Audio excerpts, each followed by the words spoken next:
How much should I be able to power clean for my weight? Today we talk about benchmarking. So how much should I be able to power clean for my weight? What is desirable for my weight? What is good? And what is excellent?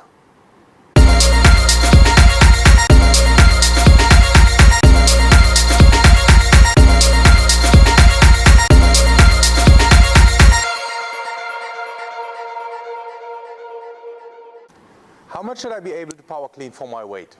A question about benchmarking. And actually it's good to put the weight lifted in relation to your body weight.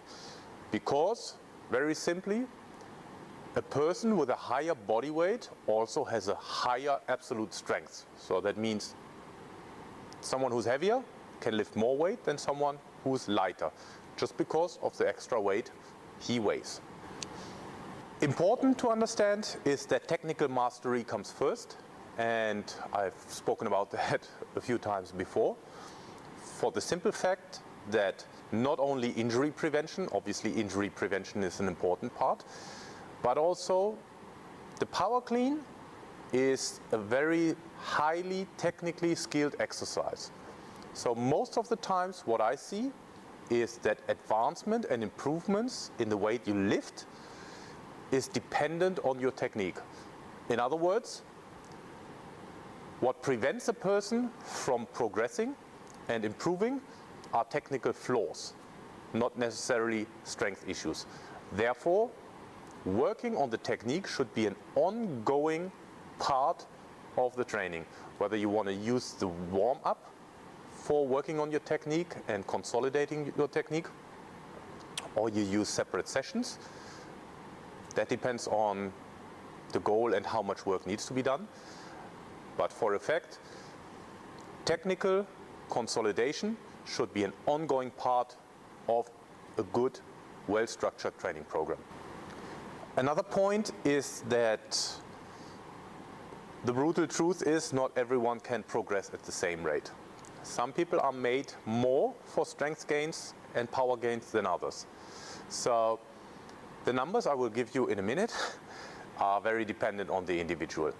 I've seen it firsthand. Some people improve much faster and much more than others, despite of the work they put in. So what I want to say, some people train very, very hard and put a lot of work in, but they are just not made for the same scope of improvements as others are.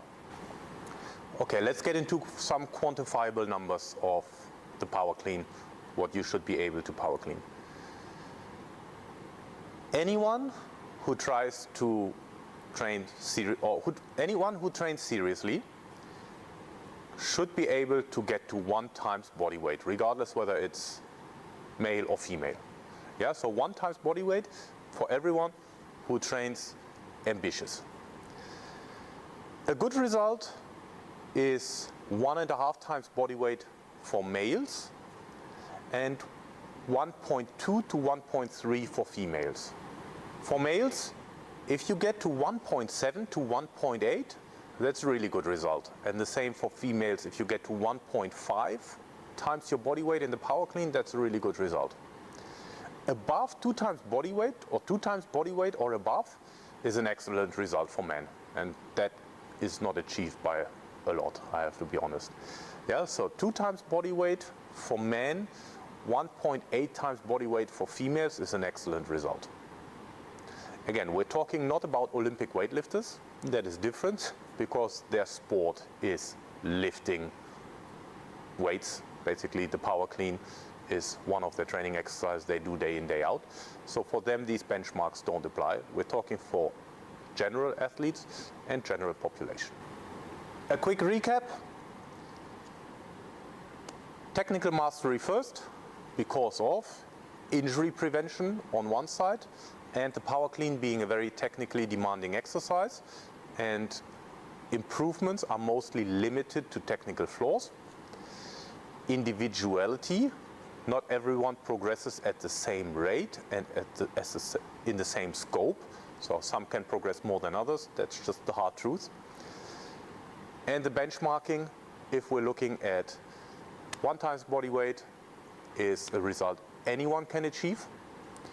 1.5 for male, 1.2 for females is good. 1.8 times body weight and 1.5 times body weight for females is very good. And 2 times body weight or above, or 1.8 times body weight and above for females is an excellent result.